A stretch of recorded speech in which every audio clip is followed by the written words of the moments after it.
Welcome to Naveen tutorial of commerce. ನಾನು ನಿಮ್ಮ Naveen S. ಇವತ್ತಿನ ತರಗತಿಯಲ್ಲಿ ಸೆಕೆಂಡ್ PUC ಬಿಸ್ನೆಸ್ ಸ್ಟಡಿ ಈ ಸಬ್ಜೆಕ್ಟ್ಗೆ ಸಂಬಂಧಪಟ್ಟ ಹಾಗೆ ಇಂಗ್ಲೀಷ್ ಮಾಧ್ಯಮದಲ್ಲಿ 1 marks question and 2 marks question, ಅದರ ಜೊತೆಗೆ ಆನ್ಸರ್ಸ್ನ ಹೇಗೆ ಬಿಡಿಸೋದು, ಎಕ್ಸಾಮ್ಗೆ ಯಾವ ಪ್ರಶ್ನೆಯನ್ನು ಕೇಳ್ತಾರೆ ಅನ್ನೋದ್ರ ಬಗ್ಗೆ ಚರ್ಚೆ ಮಾಡ್ತಾ ಹೋಗೋಣ. ಅದಕ್ಕೂ ಮೊದಲು ನಮ್ಮ YouTube channel Naveen tutorial of ಕಾಮರ್ಸ್ಗೆ ಯಾರು ಸಬ್ಸ್ಕ್ರೈಬ್ ಆಗಿಲ್ಲ, ನಮ್ಮ YouTube channel Naveen tutorial of ಕಾಮರ್ಸ್ಗೆ ಸಬ್ಸ್ಕ್ರೈಬ್ ಮಾಡಿ, ಬೆಲ್ ಐಕನ್ನು ಒತ್ತೋದ್ರ ಜೊತೆಗೆ ಸದಾ ನೋಟಿಫಿಕೇಷನ್ ತಗೊಳ್ಳಿ ಅಂತ ಹೇಳ್ತಾ ಇವತ್ತಿನ ತರಗತಿಯನ್ನು ಆರಂಭ ಮಾಡೋಣ. Chapter first, nature and significance of management or 1 marks question and answers. What is efficiency? ದಕ್ಷತೆ ಎಂದರೇನು? Efficiency means doing the task correctly and with minimum cost. ದಕ್ಷತೆ ಎಂದರೆ ಕೆಲಸವನ್ನು ಅಥವಾ ಕಾರ್ಯವನ್ನು ಸರಿಯಾಗಿ ಮತ್ತು ಕನಿಷ್ಠ ವೆಚ್ಚದೊಂದಿಗೆ ನಿರ್ವಹಿಸುವುದು ಎಂದರ್ಥ. Second question, what is effectiveness concern with? So ಪ್ರಶ್ನೆ, ಪರಿಣಾಮಕಾರಿತ್ವವು ಯಾವುದಕ್ಕೆ ಸಂಬಂಧಿಸಿದೆ? Answer, effectiveness in management is concerned with doing the right task, completing activity and achieving goals. ಪರಿಣಾಮಕಾರಿತ್ವವು ಸರಿಯಾದ ಕಾರ್ಯವನ್ನು ಮಾಡುವುದು ಮತ್ತು ಕಾರ್ಯಚಟುವಟಿಕೆಯನ್ನು ಪೂರ್ಣಗೊಳಿಸುವುದಕ್ಕೆ ಹಾಗೂ ಗುರಿಗಳನ್ನು ಸಾಧಿಸುವುದಕ್ಕೆ ಸಂಬಂಧಪಟ್ಟಿದೆ. Question number 3, give an example for top level, middle level, supervisory or lower level management. ನಿರ್ವಹಣೆಯ ಹಂತಗಳಲ್ಲಿ ಉನ್ನತ ಹಂತ, ಮಧ್ಯಮ ಹಂತ, ಕೆಳ ಹಂತ, ಇವುಗಳಿಗೆ ಉದಾಹರಣೆ ಕೊಡಿ. ಆನ್ಸರ್ ಅಥವಾ ಉದಾಹರಣೆಗಳು: top level management, BOD, CEO, MD ಅಂದರೆ board of director, chief executive officer, managing director. Middle level, finance, production, marketing managers etcetera. Supervisory level or operation level or low level management,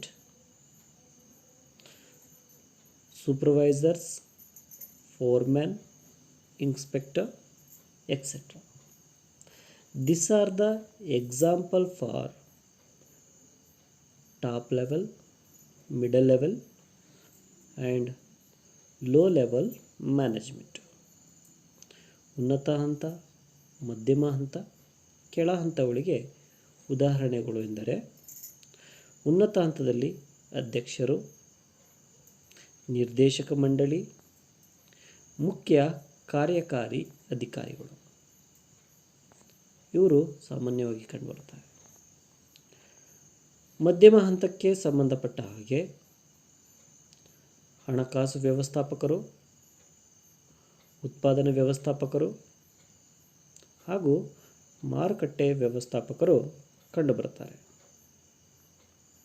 ಕೆಳ ಹಂತಕ್ಕೆ ಸಂಬಂಧಪಟ್ಟ ಹಾಗೆ ಫೋರ್ಮ್ಯಾನ್, ಮೇಲ್ವಿಚಾರಕರು, ಪರಿವೀಕ್ಷಣಾಧಿಕಾರಿಗಳು ಕಂಡುಬರುತ್ತಾರೆ. So ಇವು ಸಾಮಾನ್ಯವಾಗಿ ಉನ್ನತ ಹಂತ, ಮಧ್ಯಮ ಹಂತ ಮತ್ತು ಕೆಳ ಹಂತಕ್ಕೆ ಉದಾಹರಣೆಗಳಾಗಿವೆ. Question number 4, which is not a function of management of the following? Option A, planning. Option B, staffing. Option C, cooperating. Option D, controlling. Answer cooperative. ಈ ಕೆಳಗಿನವುಗಳಲ್ಲಿ ಯಾವುದು ನಿರ್ವಹಣೆಯ ಕಾರ್ಯವಲ್ಲ? 1. ಯೋಜಿಸುವಿಕೆ. 2. ಸಿಬ್ಬಂದಿ ಪೂರೈಕೆ. 3. ಸಹಕಾರ. 4. ನಿಯಂತ್ರಿಸುವಿಕೆ. ಸಾಮಾನ್ಯವಾಗಿ ನಿರ್ವಹಣೆಯ ಕಾರ್ಯಗಳು ಯಾವುವೆಂದರೆ ಯೋಜಿಸುವಿಕೆ, ಸಂಘಟಿಸುವಿಕೆ, ಸಿಬ್ಬಂದಿ ನೇಮಕಾತಿ, ನಿರ್ದೇಶಿಸುವಿಕೆ ಮತ್ತು ನಿಯಂತ್ರಿಸುವಿಕೆ. The functions of managements are planning, organizing, staffing, directing and controlling. So ಇದಕ್ಕೆ ಸರಿ ಉತ್ತರ ಸಹಕಾರ. It is not function of management, ನಿರ್ವಹಣೆಯ ಕಾರ್ಯವಲ್ಲ. ಹಾಗಾಗಿ ಸಹಕಾರ ಸರಿ ಉತ್ತರ. Question number 5. Management is option A, an art. Option B, a science. Option C, both art and science. Option D, none of this above.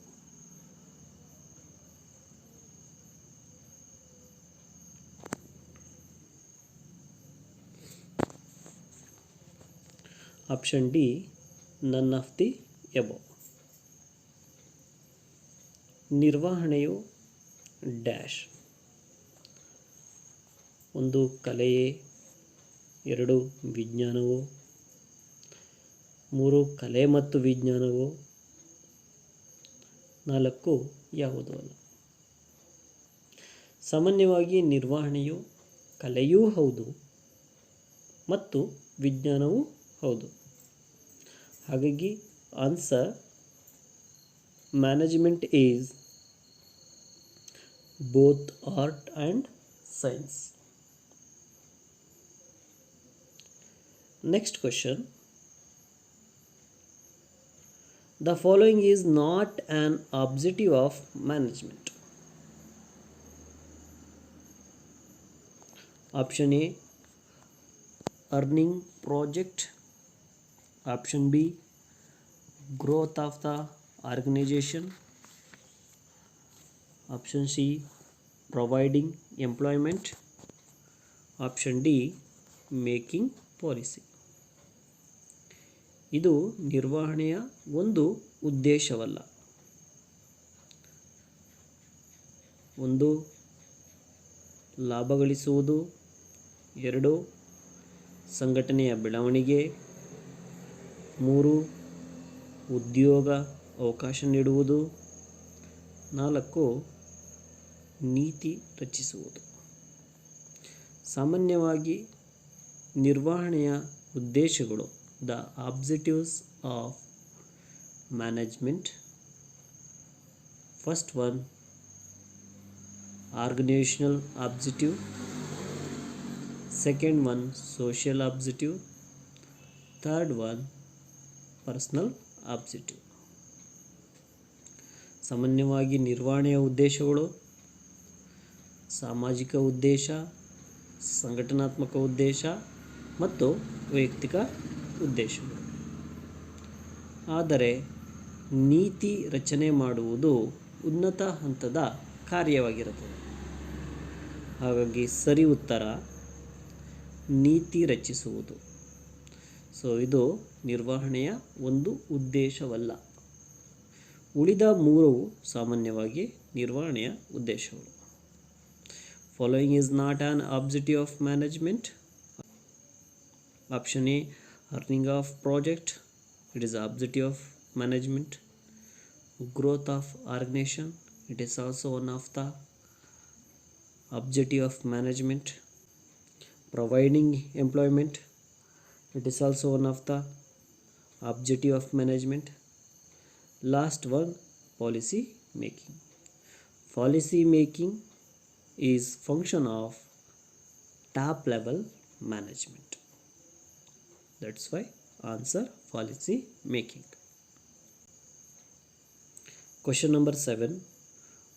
Policy formulation is the function of option A, top level manager, option B, middle level manager, option C, operational management, option D, all of this. ಪ್ರಶ್ನೆ, ನೀತಿ ರಚನೆಯ ಕಾರ್ಯವು ಉನ್ನತ ಹಂತದ ವ್ಯವಸ್ಥಾಪಕರದ್ದು, option B ಮಧ್ಯಮ ಹಂತದ ವ್ಯವಸ್ಥಾಪಕರದ್ದು, option C ಕಾರ್ಯಾತ್ಮಕ ನಿರ್ವಹಣೆಯದ್ದು, option E ಮೇಲಿನ ಎಲ್ಲವೂ. ಇದಕ್ಕೆ ಸರಿ ಉತ್ತರ ಟಾಪ್ ಲೆವೆಲ್ ಮ್ಯಾನೇಜರ್ಸ್. ಸಾಮಾನ್ಯವಾಗಿ ನೀತಿಯನ್ನು ರಚಿಸುವವರು ಉನ್ನತ ಹಂತದ ವ್ಯವಸ್ಥಾಪಕರು. Question number 8. Coordination is option A, functions of management, option B, the essence of management, option C, an objective of management, option D, none of this. ಸಮನ್ವಯತೆಯು ಡ್ಯಾಶ್ ನಿರ್ವಹಣೆಯ ಕಾರ್ಯವಾಗಿದೆ, ನಿರ್ವಹಣೆಯ ಸಾರವಾಗಿದೆ, ನಿರ್ವಹಣೆಯ ಉದ್ದೇಶವಾಗಿದೆ, ಮೇಲಿನ ಎಲ್ಲವೂ. ಸಾಮಾನ್ಯವಾಗಿ ಸಮನ್ವಯತೆಯು ನಿರ್ವಹಣೆಯ ಸಾರವಾಗಿದೆ. Option B, the essence of management is a right answer. ಇವತ್ತಿನ ವಿಡಿಯೋದಲ್ಲಿ ನಾವು first chapter nature and significance of management, ಈ ಚಾಪ್ಟರ್ಗೆ ಸಂಬಂಧಪಟ್ಟ ಹಾಗೆ one word question and answers ಬಗ್ಗೆ ಡಿಸ್ಕಷನ್ ಮಾಡಿದ್ದೀವಿ. ಸೊ ಮುಂದಿನ ತರಗತಿಯಲ್ಲಿ 2 marks question, 4 marks question, 8 marks question and practical oriented question and ಆನ್ಸರ್ಸ್ನ ಡಿಸ್ಕಷನ್ ಮಾಡ್ತಾ ಹೋಗ್ತೀವಿ. ನಮ್ಮ YouTube channel Naveen tutor of ಕಾಮರ್ಸ್ಗೆ ಯಾರು ಸಬ್ಸ್ಕ್ರೈಬ್ ಆಗಿಲ್ಲ, ನಮ್ಮ YouTube channel Naveen tutor of ಕಾಮರ್ಸ್ಗೆ ಸಬ್ಸ್ಕ್ರೈಬ್ ಆಗಿ ಬೆಲ್ ಐಕನ್ ಒತ್ತೋದ್ರ ಜೊತೆಗೆ ಸದಾ ನೋಟಿಫೈ ಆಗಿರಿ ಅಂತ ಹೇಳ್ತಾ ಇವತ್ತಿನ ತರಗತಿಯನ್ನು ಮುಗಿಸ್ತಾ ಇದ್ದೀನಿ. ಧನ್ಯವಾದ.